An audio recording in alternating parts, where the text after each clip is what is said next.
Hello student, question number 22 जो है आप यहाँ पे देख सकते हैं, कह रहा है कि किन्हीं 5 भागों को हल कीजिए। और ये जो क्वेश्चन है सारे 4-4 नंबर के हैं। तो यहाँ पे 6 क्वेश्चन है, मैं यहाँ पे 6 क्वेश्चन भी सारे सॉल्व कराऊंगा।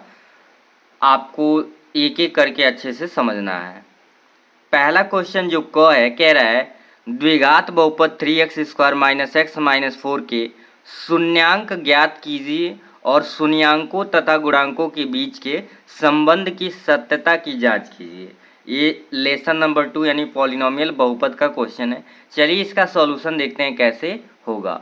यहाँ पे क्वेश्चन लिखा गया है, जो क्वेश्चन में समीकरण दिया हुआ था, इक्वेशन दिया हुआ था 3x² - x - 4 = 0। तो द्विघात समीकरण ये है, और आप जानते हैं द्विघात समीकरण का मध्य पद को तोड़ के सॉल्व कर सकते हैं या फैक्टर से सॉल्व कर सकते हैं।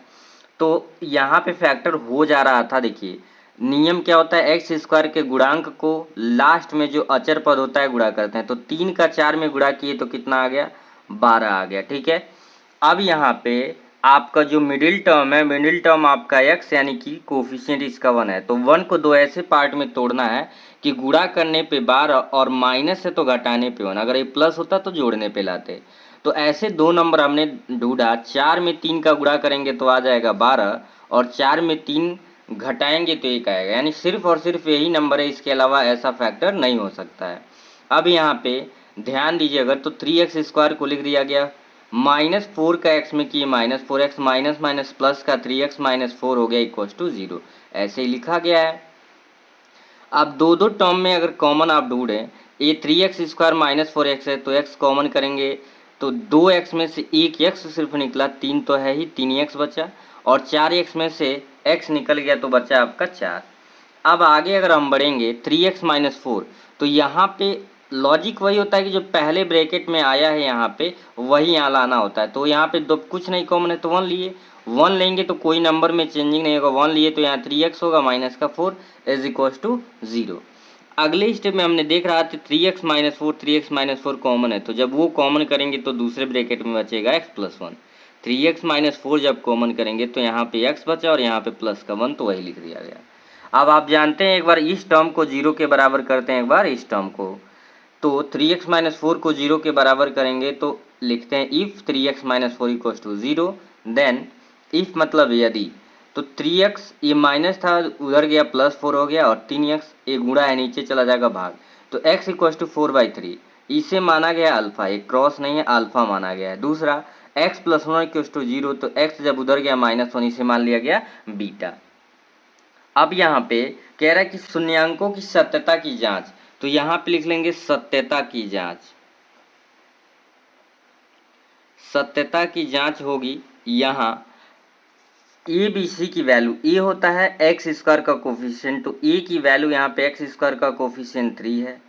बी की वैल्यू होता है x का कोफिशिएंट, तो यहाँ पे -1 हो जाएगा, और कांस्टेंट टर्म आप यहाँ से देखें तो यहाँ पे आपका -4 है। तो पहले होता है सम ऑफ 0 यानी कि अल्फा और बीटा, तो अल्फा प्लस बीटा होता है माइनस का b/a। अल्फा यहाँ पे आपने मान रखा है 4/3, तो लिख लीजिए 4/3, और बीटा क्या है, बीटा है -1, तो ये प्लस है और ये माइनस है 1, तो 1 हो गया। माइनस बी की वैल्यू है -1 और ए की वैल्यू 3 है, नीचे 1 लिख सकते हैं। यहाँ पे जब आगे सॉल्व करेंगे तो आप देख सकते हैं एलसीएम 3 आएगा, तो 1 का 4 में हुआ 4 और 3 का 1 में हुआ तो ये 3 हो जाएगा। माइनस माइनस प्लस आपका 1 कितना आ गया, 3 आ गया। 4 में 3 सब्ट्रैक्ट करेंगे तो ये भी 1/3 = 1/3। तो शून्यकों को जो योगफल होता है वो तो वेरीफाई हो गया। दूसरा होता है शून्यकों का गुणनफल अल्फा × बीटा, और ये होता है c/a। अब यहाँ पे सॉल्व करिए, अल्फा की जो वैल्यू मान रखा है 4/3 इंटू बीटा है -1 = सी की वैल्यू -4 है और ए की वैल्यू 3 है, तो ये भी वेरीफाई आपका हो गया। -4/3 = -4/3, यानी कि हमने जो निकाला है जो शून्यांक निकाला है, और जो फॉर्मूले से अल्फा बीटा का जो रेशियो होता है दोनों का क्या आ गया, सेम आ गया। तो आई होप आपको समझ आ गया होगा। क्वेश्चन नंबर 22 का जो ख क्वेश्चन है, कह रहा है निम्नलिखित रैखिक समीकरणों के युग्म को हल कीजिए। ये भी 4 नंबर का क्वेश्चन है, और ये तीसरे चैप्टर का आपका क्वेश्चन है, रैखिक समीकरण, दो चरों में रैखिक समीकरण युग्म से।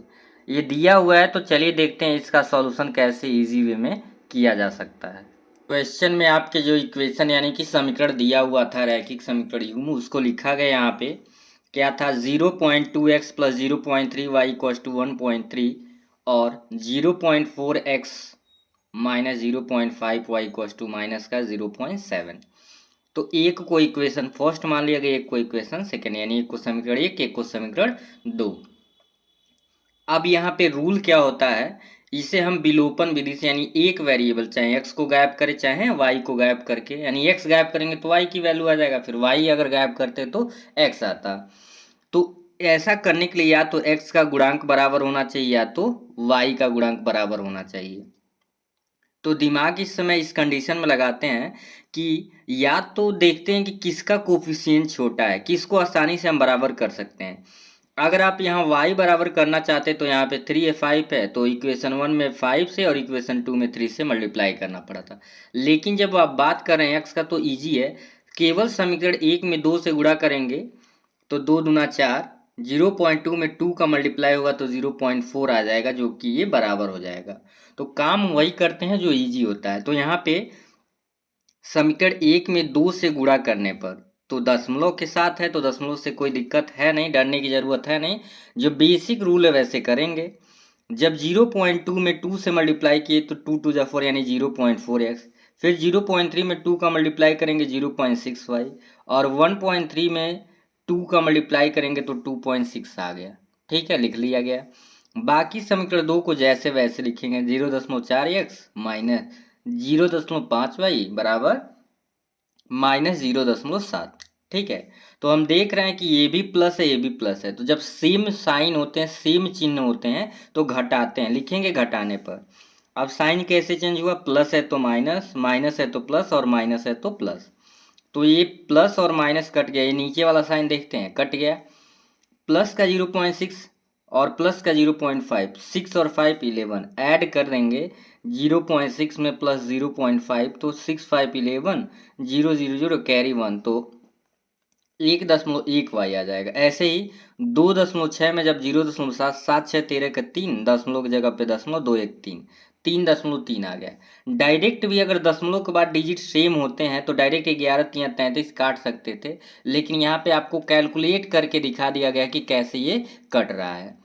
तो ये नीचे भेजा गया है, गुड़ा है तो भाग हो गया, 3.3 बट्टे 1.1, तो दशमलव के बाद एक ही डिजिट डायरेक्ट भी हटा सकते हैं, लेकिन मैंने यहाँ हटा के दिखा दिया, 10 से ऊपर भी गुड़ा 10 से नीचे गुड़ा, तो ये 33/11 काट दिए, आपका क्या आ गया, y की वैल्यू 3 आ गया। ठीक है, अब ये वैल्यू जो 3 है चाहे 1 में रखिए चाहे 2 में रखिए, तो समीकरण एक मैंने ले लिया है 0.2x plus 0.3 Y equals to 1.3।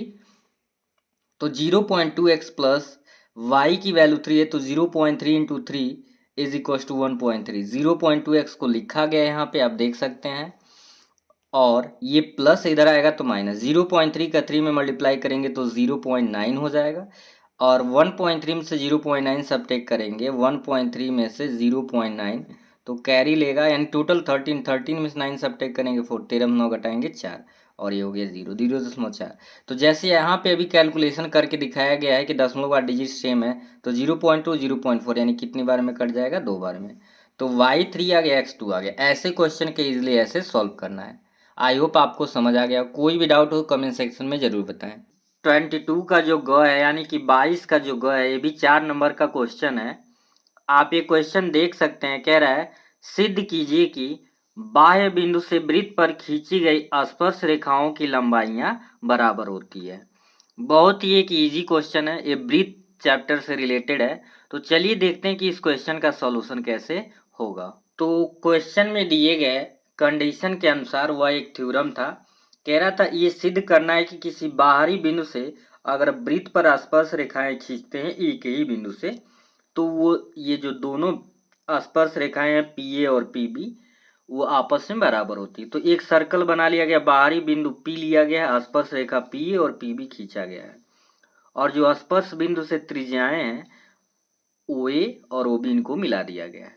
और ये जो बीच में डॉट डॉट देख रहे हैं ये अपने आप से करना होता है, ये आपको डॉट डॉट करके दो ट्रायंगल बना लेना है।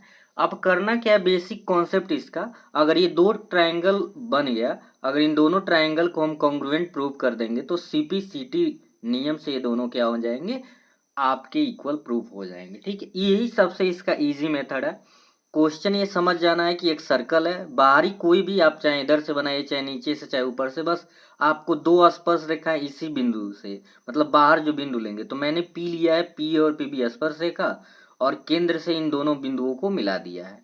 तो आप जानते हैं कि स्पर्श जो रेखा होती है स्पर्श बिंदु और केंद्र के बीच में 90 डिग्री का एंगल बनाता है। स्पर्श बिंदु और केंद्र के बीच में कितने डिग्री का एंगल बना, और ये जो बीच वाली लाइन है, एक बार फिर मैं रिपीट करता हूँ, वो कंस्ट्रक्शन किया गया है, मिलाया गया ओपी को। ठीक है, अब इसको लिखने का तरीका होता है 4 नंबर का है, थोड़ा अच्छे से लिख देंगे तो एग्जामिनर खुश होकर बढ़िया नंबर देता है। यहाँ पे देखिए, पहले स्टेप में लिखते हैं दिया है, तो पी ए एवं पी बी दो स्पर्श रेखाएं हैं जो वृत्त को क्रमशः ए और बी पर स्पर्श करती है। पी और पी बी दो स्पर्श रेखाएं हैं जो वृत्त को ए और बी पे स्पर्श करती है। गिवन हो गया।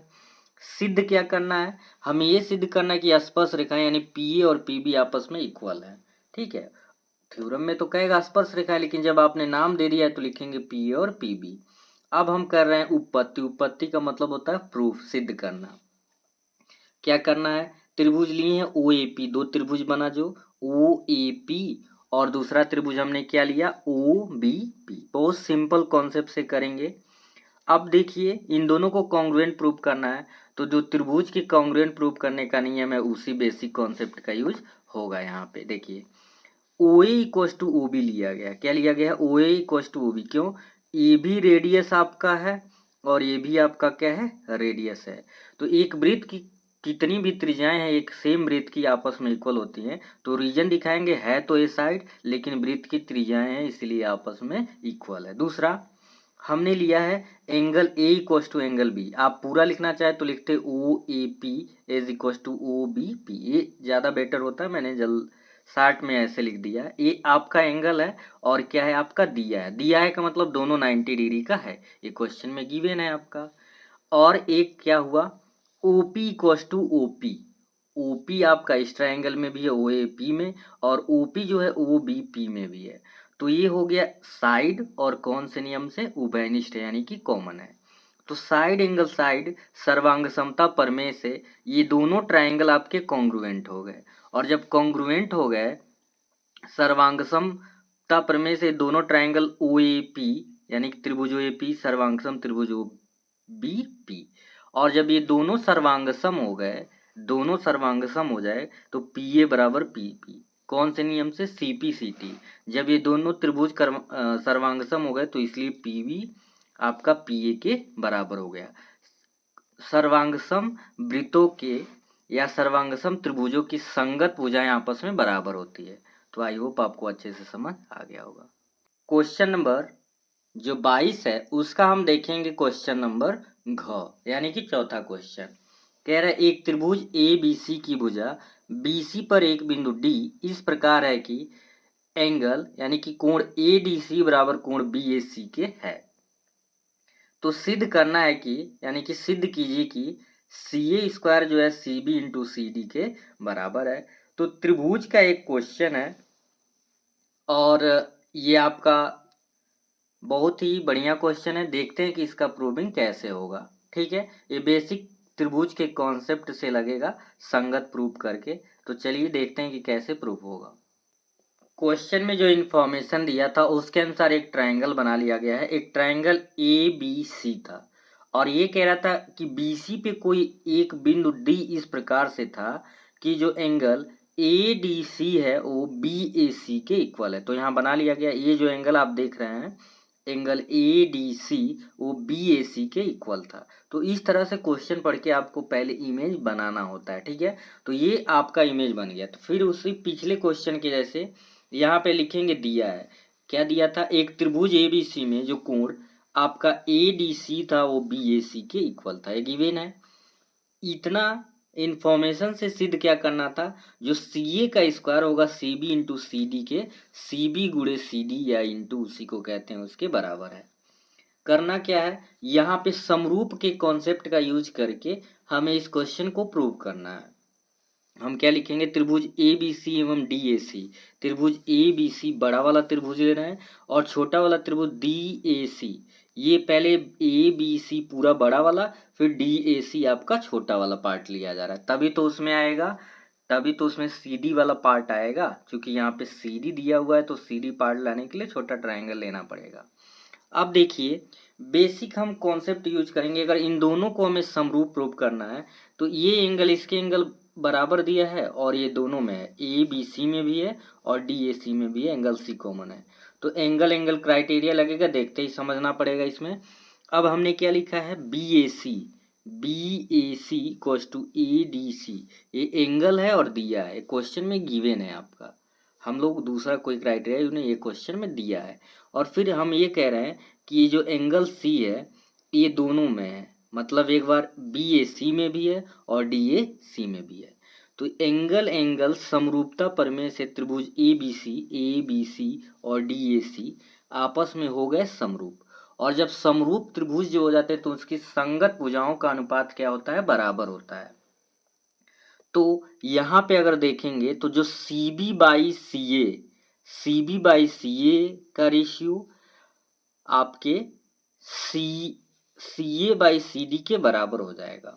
यहाँ पे डायरेक्ट जो प्रूव करना था वो लिख दिया गया है। अगर करस्पॉन्डिंग साइड के अनुसार देखेंगे तो मैंने यहाँ साइड में मेंशन भी कर दिया है, जो ए बी, चूँकि हमने जो ट्राइंगल लिया उसके अनुसार अगर लिखें तो ये होगा, और प्रूव करने के अनुसार मैंने डायरेक्ट ये वाला पार्ट ले लिया है यहाँ पे। तो जो A B by A D का रेशियो इक्वल होगा आपके ए सी बाई डी सी और बी सी बाई आपके ए सी के इक्वल होगा। ये तीनों रेशियो आपस में बराबर होंगे, तो ये दोनों पार्ट लिख लिया गया है। तो C B by C A is equal to C A by C D. अब किया गया क्रॉस मल्टीप्लीकेशन, सी ए का सी ए में मल्टीप्लाई करेंगे सी ए स्क्वायर और सी बी का सी डी में करेंगे C B into C D, C B into C D. यही आपको क्या करना था, प्रूव करना था। तो आई होप आपको ये क्वेश्चन भी समझ आ गया होगा। यहाँ पे क्वेश्चन नंबर 22 का जो अंग है, कह रहा है निम्नलिखित बारंबारता सारणी का माध्यक ज्ञात करना है। आपका वर्ग अंतराल दिया हुआ है, बारंबारता दिया और माध्यक निकालना है। माध्यक का मतलब होता है माध्यिका, माध्यिका को भी हम माध्यक कहते हैं, ठीक है, और समांतर माध्य को माध्य भी कहते हैं। तो यहाँ पे माध्यक का मतलब हो गया माध्यिका से है, ठीक है। अब मॉडर्न में यही दे रहा है, माध्यिका ना देके क्या दे रहा है, माध्यक दे रहा है, ठीक है। तो देखते हैं कि इस क्वेश्चन को किस तरीके से सॉल्व किया जाएगा।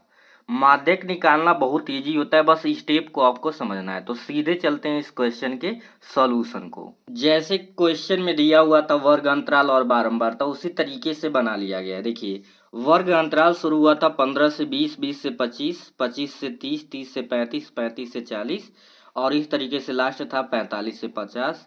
बारंबारता जिस तरह से दिया था 14, 56, 56 जो है 56, 60, 86, 74, 62 और 48, इसको लिख लिया गया है। जब कभी भी माध्यक आपको निकालना होता है तो माध्यक निकालने के लिए आपको सिर्फ और सिर्फ संचयी बारंबारता निकालना होता है। क्या निकालना होता है, वर्ग अंतराल ये दिया था, बारंबारता जो ब्लैक से लिखा हुआ ये गिवन है और बाकी जो ब्लू से लिखा गया है वो निकाला गया है। ये दोनों तो आपको क्वेश्चन में गिवन होगा। बारंबारता को एफ आई, यानी एफ मतलब होता है फ्रीक्वेंसी, तो एफ आई एफ से रिप्रेजेंट किया जाता है। एफ आई का मतलब आई क्या होता है, 1 2 3 4, मतलब F1 की बात करें तो 14 होगा, F2 होगा 56, F3 होगा 60, तो इसलिए एफ आई होता है 1 2 3 4 नंबर होता है बेसिकली, ठीक है। तो ये दोनों चीज़ों में कन्फ्यूजन नहीं है। अब संचयी बारंबारता ध्यान से समझेंगे, बहुत सारे क्वेश्चन अपलोडेड हैं तो आपको समझने में ईजी भी होता होगा। यहाँ देखिए, पहले नंबर को ऐसे ही लिख दिया जाता है संचयी बारंबारता, तो 14 को लिख दिया गया। अब इसमें अगले नंबर को ऐड करते जाना, जैसे 40 प्लस 56, तो ये आपका आ गया 70, यानी 14 और 56 जोड़े हैं तो 70 आ गया। अब क्या करना है, 70 में अगला नंबर जोड़ना है, 70 प्लस 60 तो ये हो गया 130, फिर 130 में 86 जोड़ेंगे 216, फिर 216, यानी पहले को लिख दिए, फिर अगला ऐड करते जाना, पहला हो गया, फिर अगला ऐड किए 70, अब 70 में अगला नंबर ऐड करना, फिर 130 में अगला नंबर, फिर 130 और 86 जोड़े 216 हुआ। और ऐसे ही जब 216 में 74 ऐड करेंगे तो 290 हो जाएगा, फिर 290 में 62 ऐड करेंगे 352 होगा, फिर जब 352 आए फिर अगला नंबर ऐड करना है। तो 352 में 48 ऐड करेंगे तो कितना आ जाएगा, 400 आ जाएगा। अगला स्टेप क्या होता है, जो बारंबारता होता है, बारंबारताओं का योग, तो उसे हम समीशन ऑफ एफ आई कहते हैं। तो सबको जोड़ लेना है, 14 plus 56 plus 60 plus 86 plus 74 plus 62 plus 48, इन सबको ऐड करेंगे तो ये भी कितना आ जाएगा, 400। आपको एक चीज ध्यान देना है कि यहाँ पे जो वैल्यू आया है लास्ट में सबको जोड़ने पे, और यहाँ पे जो आया है दोनों क्या होना चाहिए, सेम होना चाहिए। थोड़ा सा यहाँ पे अगर गड़बड़ आ गया, दोनों अलग अलग आया, तो समझ जाइए कहीं ना कहीं या तो इसके जोड़ने में गड़बड़ी हुआ या तो इसके जोड़ने में गड़बड़ी हुआ है, ठीक है। तो अब हमें आगे समझना है क्या हो गया। तो ये समेशन ऑफ एफ आई को एन भी बोलते हैं, एन से रिप्रेजेंट करते हैं। अब हमें समझना होता है कि वर्ग अंतराल क्या लेंगे हम, माध्यक वर्ग कौन सा लेना होता है। सबसे पहले अब बात कर लेते हैं पहले फॉर्मूले का। फॉर्मूले के अनुसार हमें समझना होता है कि क्या क्या वैल्यू हमें चाहिए। तो यहाँ पे आप देख सकते होंगे लिखा गया माध्यक का जो फॉर्मूला होता है L plus N by two minus C F by F और एच। एल होता क्या है, माध्यक वर्ग, जो आप माध्यक वर्ग मानेंगे, जो माध्यक वर्ग आएगा उसका होता है निम्न सीमा। एन बाई टू, तो ये तो समझ ही रहे हैं, एन जो है इसका हाफ हो जाएगा। सी एफ होता है कम्युलेटिव फ्रीक्वेंसी, यानी संचयी बारंबारता। क्या होता है, संचयी बारंबारता। तो वो कैसे लेते हैं अभी वो बताते हैं। एफ को कहते हैं बारंबारता, ये माध्यक वर्ग की बारंबारता होता है। सी एफ क्या होता है, माध्यक वर्ग के ठीक एक वर्ग पहले की संचयी बारंबारता। और एच होता है वर्ग अंतराल जो होता है उनके बीच का डिफरेंट। तो ये फॉर्मूला आपको याद रखना है, वैल्यू समझना है क्या है। अब हम समझते हैं कि वर्ग अंतराल कैसे लेते हैं। देखिए क्वेश्चन थोड़ा सा मैं डिटेल में इसलिए समझाना चाहता हूँ कि आपको एक समझ लो तो गलत ना करो। यहाँ पे देखो n है 400, आप लोग का क्या है 400, तो n बाई टू यहाँ निकाल रहे हैं तो कितना आया, 200 आ गया। अब इसी 200 से डिसाइड होता है कि वर्ग अंतराल आपको क्या लेना है, यानी कि माध्यक वर्ग क्या लेना है, ठीक है। तो 200 आया तो संचयी बारंबारता वाले कॉलम में जाएंगे तो देखेंगे 200 किसके आसपास है। तो यहाँ 60 और 70 प्लस 60 130 है, तो इसमें आ नहीं रहा है। 130 प्लस 86 216 है, तो ये वाला इस में आ रहा है आपकी वैल्यू जो 200 है। तो उसी के सामने चलते चले जाएंगे वर्ग अंतराल में, तो ये जो माध्यक वर्ग हो जाएगा, माध्यक वर्ग आपका हो जाएगा 30 और 35 वाला, ये माध्यक वर्ग हो जाएगा। क्या बोलते हैं इसे, माध्यक वर्ग। बात समझ आ गया। तो जो ये वैल्यू आएगा उसी से डिसाइड होता है कि माध्यक वर्ग क्या होता है। जैसे ही माध्यक वर्ग मिला सारा वैल्यू मिल जाएगा। तो माध्यक वर्ग मिला तो एल ये हो जाएगा माध्यक वर्ग की निम्न सीमा, एल हो गया। 30 35 है तो ये होता है निम्न सीमा पहला वाला, और बाद वाला होता है उच्च सीमा। तो यहाँ पे एल हो गया, और दोनों वर्ग अंतराल के बीच में उन्हें पहले और दूसरे नंबर के बीच का जो अंतर होता है उसे एच कहते हैं, ठीक है। एच हो गया 5, और वर्ग अंतराल के आगे जाएंगे बारंबारता वाले में तो एफ हो जाएगा वो। और वर्ग अंतराल के ठीक एक वर्ग पहले की संचयी बारंबारता को सी एफ लेते हैं, तो ये सी एफ हो गया।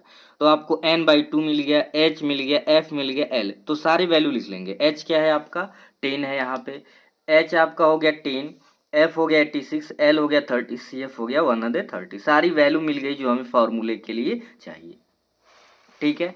अब हम चलते हैं कैलकुलेशन पार्ट पे कि किस तरह से वैल्यू रखना है। एल है 30 प्लस एन बाई टू, तो एन 400 था, एन बाई टू निकाले हैं 200 तो लिख लिए 200। सी एफ क्या है, सी एफ यहाँ पे है 130 लिख लिए। एफ है 86 लिख लिए इंटू 5, 30 लिखते रहेंगे। 200 में से 130 को घटाएंगे 70, और 5 गुणे में है तो गुणे 5, फिर 30 लिख लिए। 70 और 5 7 5 35, 350 बट्टे 86, तो 350 बटे आपका 86 है, यानी कि 86 है।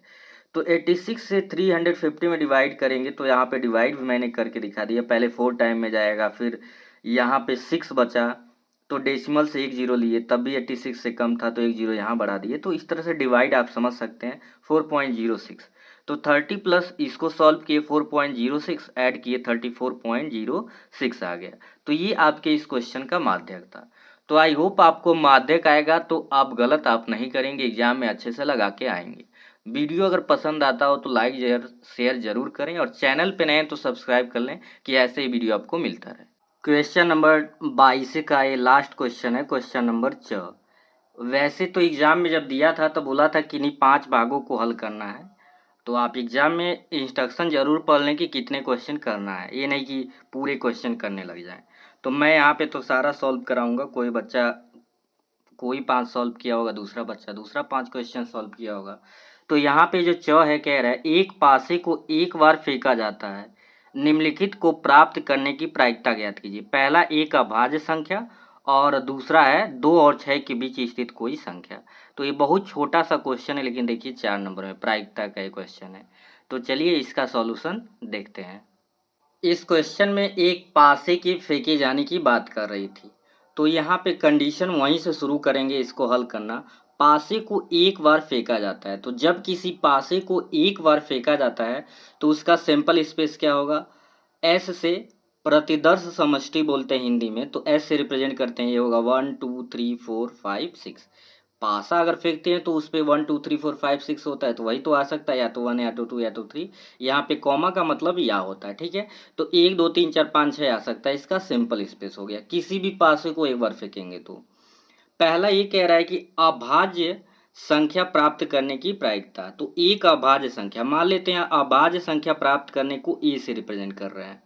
अगर आप ए नहीं मानते तो यहाँ पे पी ए जो लिख रहे हैं, यानी कि तब यहाँ पे लिख दे एक अभाज्य संख्या, पी ब्रैकेट में लिखते एक अभाज्य संख्या, यानी अभाज्य संख्या प्राप्त करने की प्रायिकता। तो यहाँ पे मैंने इसको ए मान लिया, एक अभाज्य संख्या। तो ये बताइए 1 से 6 के बीच में अभाज्य संख्या क्या है? तो अभाज्य संख्या 1 से बड़ी वे संख्याएं होती हैं जो स्वयं से कटे और 1 से कटे। तो यहाँ पे 2 3 और 5 अभाज्य है। अब निकालेंगे पी ए, यानी कि अभाज्य संख्या आने की प्रायिकता। तो क्या होता है फॉर्मूला? नीचे होता है कुल संभव परिणामों की कुल संख्या और ऊपर क्या होता है? अनुकूल परिणामों की संख्या। तो अनुकूल कितने परिणाम है? 3, 1 2 3, यानी 2 3 5। ये नहीं रखना होता है कितने आ सकते हैं, 2 आ सकता है, 3 आ सकता है या 5, यानी कि 3 कंडीशन। तो 3 हो गया। टोटल कितने कंडीशन है? 6, तो 6 3/6। तो इसका प्रायिकता कितना हो गया? 1/2, यानी अभाज्य संख्या प्राप्त करने का, ठीक है। दूसरा कह रहा है 2 और 6 के बीच स्थित संख्या। तो 2 और 6 के बीच स्थित संख्या की बात करें, मान लेते हैं कि 2 और 6 के बीच स्थित जो संख्या है वो बी से रिप्रेजेंट करते हैं। तो 3 4 5, 2 और 6 के बीच क्या है? 3 4 5। तो टोटल ये भी कितना है? 3। तो अनुकूल परिणामों की संख्या ऊपर होता है, संभव परिणामों की संख्या नीचे, यानी मैक्सिमम 6 कंडीशन है, और जो ये बोला है 2 से 6 के बीच में 3 कंडीशन है। तो 3/6 ये भी आपका क्या आ जाएगा? 1/2। तो आई होप ये भी क्वेश्चन आपको समझ आ गया होगा। फिर मिलते हैं ऐसे ही एक नए वीडियो में, तब तक के लिए थैंक यू।